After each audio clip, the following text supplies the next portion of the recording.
सबसे पहले आप सभी का बहुत बहुत स्वागत है हमारी टीजीटी सोशल साइंस की सीरीज़ में। ये आपके KVS, NVS, D triple S B, REET जैसे एग्जामों के रिपीटेड क्वेश्चंस की सीरीज़ है। विद सॉल्यूशन हम आपको बता रहे हैं। चलिए स्टार्ट करते हैं। अगर आपने पहले की सीरीज़ नहीं देखी तो पहले उसे कंप्लीट कर लीजिएगा। आपको हम नीचे बायो में लिंक दे देंगे। ठीक है। क्वेश्चन नंबर 1 है, who was the last ruler before the onset of French revolution. अब बात कर लेते हैं फ्रेंच रिवोल्यूशन कब हुआ था।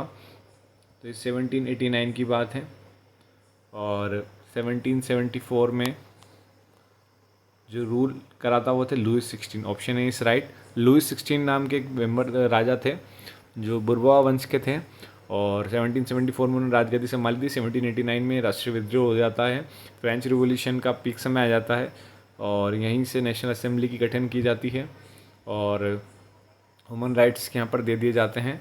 तो ऑप्शन इज करेक्ट। दो लास्ट रूलर थे फ्रेंच रिवोल्यूशन से पहले के वो थे Louis 16। That was the important name, आप सभी को याद रखना ही होगा। Question second, on the basis of the period of the peasants movement in India can be divided into. मतलब आपको बताना है कि जितने भी किसान आंदोलन हुए उनको कितने चरणों में यहाँ पर इतिहासकारों ने बांटा गया है किसान आंदोलनों को। ऑप्शन ए इस तीन तीन विभाजन में बांट रखा है, ऑप्शन बी 2 विभाजनों में, ऑप्शन सी 1 विभाजन कर रखा है, ऑप्शन डी 4 बार विभाजन कर रखा है। तो इसका आंसर दोस्तों option A is right. Option A यहाँ पर है 3 विभाजनों में बांटा गया है। पहले अगर बात कर ली जाए तो 1857 का रिवोल्ट हुआ था, उससे लेकर 1921 तक पहली बार बांटा गया। उसके बाद 1921 से लेकर 1946 और आफ्टर इंडिपेंडेंस 1947 तक ये 3 हिस्सों में बांटा गया है। ठीक है। पहला वाला जो है उसमें किसान आंदोलन इतने नहीं हो रहे थे, बहुत गिने चुने लोग जागरूक थे, इसलिए किसान आंदोलन आपको 1857 से 1921 के बीच बहुत कम मिलेंगे। उसके बाद 1921 से 1946 के बीच में बहुत सारे किसान आंदोलन स्टार्ट हो जाते हैं। बहुत सारे ऑल इंडिया किसान सभा 1934 में गठित की जाती है। तो उस समय बहुत विद्रोह होते हैं अंग्रेज़ों के खिलाफ, खेड़ा सत्याग्रह, ऐसे बहुत सारे किसान आंदोलन हुए। सो 1947 के बाद तो बहुत सारे आंदोलन चलते हैं और बहुत पीक लेवल पे आ जाता है। जो किसान महासभा वगैरह होती है इनके पास बहुत पावर आ जाती है। Question 3, where was Louis 16 kept as a virtual prisoner. तो भैया लुइस 16 को कौन सी जेल में रखा गया था कैदी बनाकर, तो उस जेल का नाम बताना है। 4 ऑप्शंस आपके सामने आ चुके हैं। पहला है Luxembourg Palace, the Chateau of Chantilly, Palace of Versailles and Tuileries Palace. तो आपको बहुत सारे को लग रहा होगा ऑप्शन सी इज़ करेक्ट, क्योंकि वर्सलीज का हमने बहुत बड़ी संधि भी पढ़ी है। हमको पता है कि वर्सलीज में 1789 जो भी है इसको गिरा दी गई थी वर्सलीज की दीवार। तो इसका आंसर वर्सलीज नहीं है क्योंकि वो तो गिरा दी गई थी। ऑप्शन डी इसका आंसर हो जाएगा Tuileries Palace. Option D is the right answer. और आप ऊपर देख सकते हैं परीक्षा दी थी, ये 2021 का पेपर है। शिफ्ट 3 डेट भी दे रखी है और पेपर है भाई, रिपीटेड क्वेश्चन है। क्वेश्चन 4 है, during the French revolution when did Napoleon Accent power. तो नेपोलियन ने राजगद्दी कब संभाली थी, कौन से सन से नेपोलियन ने गद्दी पे बैठे थे नेपोलियन जी। तो हमें बताना है ऑप्शन बी राइट। 1799 में नेपोलियन फ्रेंच की गद्दी पे बैठ चुके थे। He was the first council of the French country and French after French revolution. ठीक है। बहुत ही पावरफुल लेते हैं। नेपोलियन के बारे में हम सभी ने पढ़ा है कहीं ना कहीं। तो इन्होंने कब से कब राज करा था, 1799 से 1804 तक नेपोलियन 1 यहाँ पर रूलर रहे हैं फ्रेंच रिवोल्यूशन के बाद। क्वेश्चन 5 है, in which year Indian National Congress formed. आपको बताना है आपको भारतीय राष्ट्रीय कांग्रेस की स्थापना कब हुई थी। तो हम सभी को पता है भारतीय राष्ट्रीय कांग्रेस की स्थापना 1885 में हुई थी।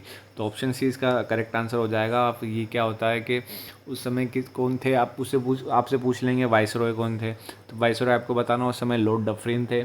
आपसे पूछ ले कि फाउंडिंग मेंबर्स में कुछ नाम बता दो, दादा भाई नौरोजी थे, डब्ल्यू.सी. बैनर्जी थे, बंकिम चंद्र चटर्जी थे, और मतलब जो डब्ल्यू.सी. बैनर्जी व्योमेश चंद्र बैनर्जी थे, डब्ल्यू.सी. बैनर्जी। तो ये इसके पहले अध्यक्ष थे और बहुत सारे नाम आपको बताया जैसे दादा भाई नौरोजी। और उस समय 72 डेलीगेट थे और बॉम्बे में इसको कॉन्स्टिट्यूट किया गया था। तो इंडियन नेशनल कांग्रेस के लिए इतनी जानकारी बहुत हो गई मेरे हिसाब से। क्वेश्चन 6 है, in which year did Russian Revolution कब स्टार्ट हुआ था, हमें बताना है। तो ऑप्शन ए है 1919, option B 1915, option C 1913, option D 1917। तो हम सभी को पता है कि रशियन रिवॉल्यूशन 1917 में हुआ था, तो इसका आंसर डी सही हो जाएगा। अब 1917 में सबसे पहले बात कर ली जाए, यहाँ पे 1905 ऑप्शन नहीं था, इस वजह से आपको कहीं गुमराह नहीं होने की ज़रूरत पड़ी। तो सबसे पहले आता है फरवरी में होता है 1917 में रेवोल्यूशन होता है, ठीक है। उसके बाद होता है अक्टूबर, तो इसको अक्टूबर रेवोल्यूशन भी कहा जाता है। अब इसलिए क्यों कहा जाता है हम आपको बताते हैं। तो जैसा कि आपको पता है कि 1917 में पहले जब फरवरी में रिवोल्यूशन हुआ था, उस समय यहाँ पर जितनी भी कैपिटलिस्ट क्लास थी या फिर जितने भी राजा रजवाड़े थे उनको हटा दिया गया था। उसके बाद यहाँ पर कॉन्स्टिट्यूशन इस्टेब्लिश किया गया था, और अक्टूबर में क्या होता है, सोशलिस्ट गवर्नमेंट फॉर्म हो जाती है, ठीक है। क्वेश्चन 7 है, which of the following statement is correct regarding Tebhaga movement. तुम्हें बताना तीबागा मूवमेंट से रिलेटेड अब कुछ भी आपके सामने पॉइंट्स आएंगे, तो उनमें से कौन सा सही है कौन सा गलत। पहला है the movement was organised by Kisan Sabha, तो भैया पहला ऑप्शन तो बिल्कुल सही है, किसान सभा ने ही इसको ऑर्गेनाइज किया था।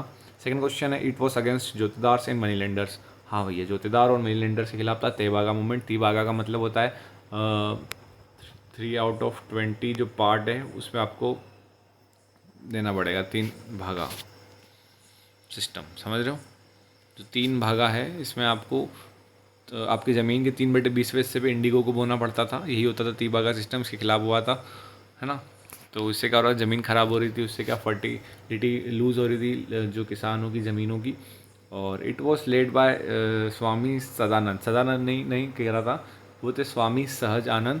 और बात कब हुई थी, 1946 का ये मूवमेंट है तीबागा मूवमेंट, जो मनी लेंडर चौकीदार के खिलाफ हुआ था।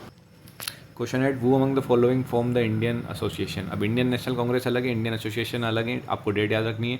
1876 में इसको फॉर्म किया गया था। पहला ऑप्शन है सुरेंद्रनाथ बनर्जी और सेकंड ऑप्शन है आनंद मोहन बोस। दोस्तों ये दोनों ही थे जिन्होंने इंडियन एसोसिएशन को फॉर्म किया था। सुरेंद्रनाथ बनर्जी और आनंद मोहन बोस दोनों बहुत अच्छे दोस्त थे। इन्होंने एक ऑर्गेनाइजेशन बनाई थी, उसका नाम था इंडियन एसोसिएशन। तो option B is right. Question 9 है, वो was the founding member of Poona Sarvajanik Sabha. Poona Sarvajanik Sabha के बारे में बताना है कि इसका फाउंडिंग मेंबर कौन थे। दादा भाई नौरोजी नहीं, ये गलत ऑप्शन है। ऑप्शन बी जवाहरलाल नेहरू नहीं हो सकते, बिल्कुल ये 1870s की बात है और ये दादा भाई नौरोजी हो सकते थे, लेकिन वो ऑप्शन नहीं है। जवाहरलाल नेहरू का तो समय ही भैया 1900 के बाद आया था। जिष्णो पेटिट इसको हम जानते भी नहीं, तो इसका आंसर हो जाएगा C option M G Ranade, ठीक है। तो एम जी राणा डे थे पूना सार्वजनिक सभा के संस्थापक। Question 10, which of the following statement is correct regarding the Decembrist uprising 1825। अब ये कहाँ का अपराइजिंग है, ये है फ्रेंच रिवॉल्यूशन से रिलेटेड है। इसमें आपको ऑप्शन बताने, जो इसके पार्टिसिपेंट थे वो पीजेंट्स और वर्कर थे। Option second is participant were young man who were served as officer in Tsar army. तो दोस्तों इसका आंसर है ऑप्शन 2 इज़ राइट। यहाँ पर जो यंग ऑफिसर्स थे उन्होंने विद्रोह कर दिया था, अपराइजिंग इसे बोला जाता है। 1825 में डिसम्बरिस्ट मूवमेंट है, डिसम्बरिस्ट अपराइजिंग है फ्रेंच रिवॉल्यूशन से रिगार्डेड। तो इसका आंसर हो जाएगा option A, only 2 is right. Question number 12, the industrial revolution first occurred in, कब हुआ था फर्स्ट इंडस्ट्रियल रिवॉल्यूशन, कहाँ पे हुआ था। तो फर्स्ट इंडस्ट्रियल रिवॉल्यूशन आप सभी को पता है ब्रिटेन में हुआ था, तो ऑप्शन बी इसका करेक्ट हो जाएगा ब्रिटेन, ठीक है। सबसे पहले ब्रिटेन में हुआ, फिर जर्मनी, फिर उसके बाद में धीरे धीरे रशिया और जर्मनी में भी फैल चुका था। तो आप सभी को याद रखना, सबसे पहले इंडस्ट्रियल रिवॉल्यूशन यहाँ पे हुआ था ब्रिटेन में। और एक और ये नाम याद रखना, अर्नोल्ड टॉयबी, ये कौन थे, इन्होंने फर्स्ट बार इंडस्ट्रियल रेवोल्यूशन टर्म को कॉइन करा था। और इंडस्ट्रियल रेवोल्यूशन के सबसे अच्छे ब्रिटेन के जो कैपिटल सोशलिस्ट जो जिनकी सोच थी, जो अच्छे फिलोसोफर थे और इंडस्ट्रियलिस्ट थे, उनका नाम था रॉबर्ट ऑन, वो भी एक इंपॉर्टेंट मेंबर है इंडस्ट्रियल रेवोल्यूशन से। उनका ये कहना था कि जब जब इंडस्ट्रियल रेवोल्यूशन होगा या इंडस्ट्रीज जहाँ लगेगी वहाँ पर गरीबी मिटेगी, ठीक है, और रोज़गार आता जाएगा लोगों के पास। Question 13, the policies of annexation extensively applied if the kingdom doesn't have a natural heir. तो जिस व्यक्ति की कोई नेचुरल संतान नहीं थी, उससे जो शासन ब्रिटिश ले लेती थी, हमें बताना वो कौन सी पॉलिसी थी। हम सभी को बताया, ऑप्शन आपको देख देते हैं। पहला है doctrine of lapse, commercial policy, paramountcy policy, subsidiary lines. तो भैया इसका आंसर सभी को बताया, डॉक्ट्रिन ऑफ लेब्स वो ऐसी पॉलिसी थी जिसको लेके आए थे लॉर्ड डलहौजी।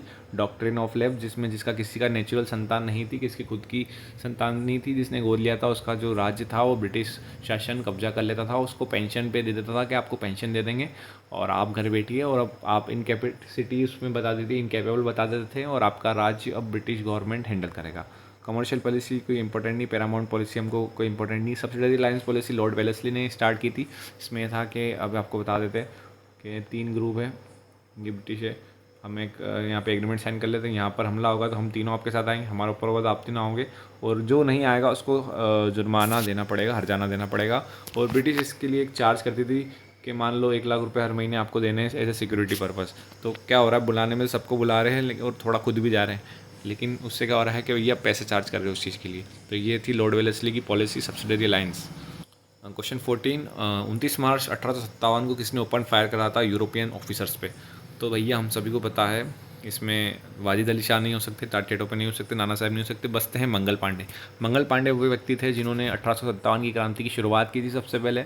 ये 34 नेटिव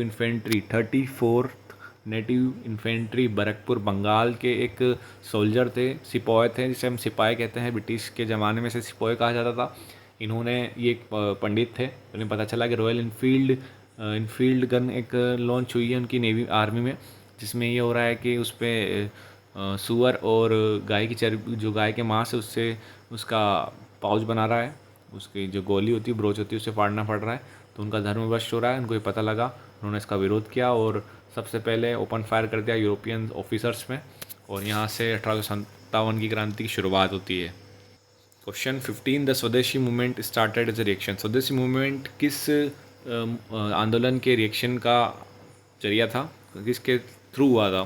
तो किसका विद्रोह बताने के लिए स्वदेशी मूवमेंट चलाया गया था? Option A partition of Bengal, option B Khilafat movement, option C formation of Muslim League, option D non cooperation movement.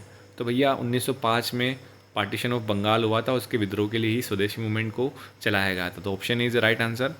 Okay, question 16, हमें पेयर्स बताना है कि कौन कौन सा जो किंग है उनका रूलर का कब उन्होंने राजगद्दी संभाली। लुइस 16 1774, ये तो हमको पता है, लुइस 16। लुइस 5th, अब आप देखिए 15, लुइस 15 जो थे 1722 के आसपास उन्होंने राजगद्दी संभाली थी, और लुइस 14 की बात करें तो 1680s के समय में थे।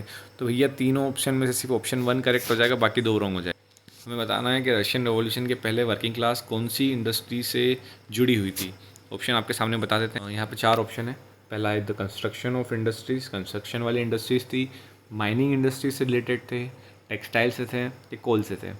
तो भैया जो रशियन रिवॉल्यूशन हुआ था 1905 से 1917 तक जो चला था, उसके बाद 1918 में लेनिन अपनी सरकार बना लेते, फिर उसके बाद स्टेलिन आते हैं, आप सभी को पता है 1940s के बाद। और सबसे पहले रशियन रिवॉल्यूशन के पहले जो लोग वहाँ के वर्किंग क्लास थे वो टेक्सटाइल इंडस्ट्रीज से रिलेटेड थे। टेक्सटाइल इंडस्ट्रीज में नंबर 1 उस समय पे ब्रिटेन था, उसके बाद जर्मनी, यूएसए, और फिर उसके चौथे नंबर पर आता था रशिया। रशिया में भी टेक्सटाइल इंडस्ट्री बहुत अच्छी पैमाने पर फैल चुकी थी। क्वेश्चन 18 है, in the Soviet Union landlordism was opposite by. तो ज़मींदारी सिस्टम को कब समाप्त करा गया था रशिया में, आपको बताना है। 1918, 1917, 1915, 1916। तो भैया 1917 में हम सभी को पता है, यहाँ पर रशियन रेवोल्यूशन हुआ था अक्टूबर में और फरवरी में। तो फरवरी में क्या करा गया था कि वहाँ की सरकार हटा दी थी और ज़मींदारी सिस्टम को हटा दिया था, और 1917 अक्टूबर में क्या होता है कि सोशलिस्ट सरकार आ जाती है और ज़मींदारी सिस्टम को वहाँ से हटा दिया जाता है। क्वेश्चन 19 हमें बताना है, वो was not able to join. तो इंडियन नेशनल कांग्रेस सेशन किसी ने ज्वाइन नहीं करा था जब फाउंड हो रही थी, इनमें से कौन वहाँ पे मौजूद नहीं था? पहला है फिरोज शाह मेहता, हाँ भैया ये तो थे।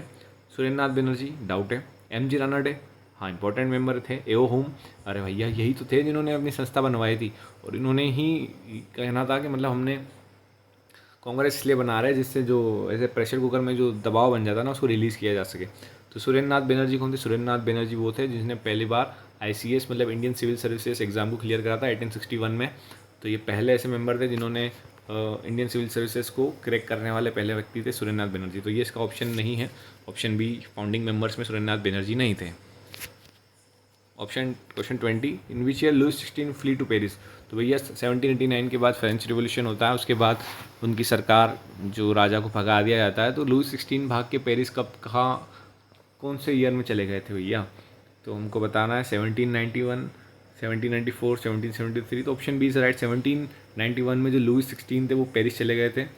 क्यों? क्योंकि उनकी सरकार गिरा देते हैं, उनका जो राजपाट है उनको हटा दिया जाता है बाय नेशनल असेंबली, और वहाँ पर फ्रेंच रिवॉल्यूशन की स्टार्ट हो जाती है और वहाँ पर एक डेमोक्रेटिक कॉन्स्टिट्यूशन बन जाता है। तो भैया वीडियो अगर पसंद आ रही हो, आपको लग रहा हो कुछ समझ में आ रहा है इम्पोर्टेंट क्वेश्चन, तो एक चीज़ आपको करनी है, वो है ये, जिसका कोई पैसा नहीं है। उसके बाद आपको एक दूसरी चीज़ करनी है जो आपकी मेहनत को बता रहा है कि हाँ भैया आप मेहनत कर रहे हो। ठीक है, तो ये दोनों चीज़ें करके जाइएगा और आगे की सीरीज़ के लिए कंटिन्यू रहिएगा।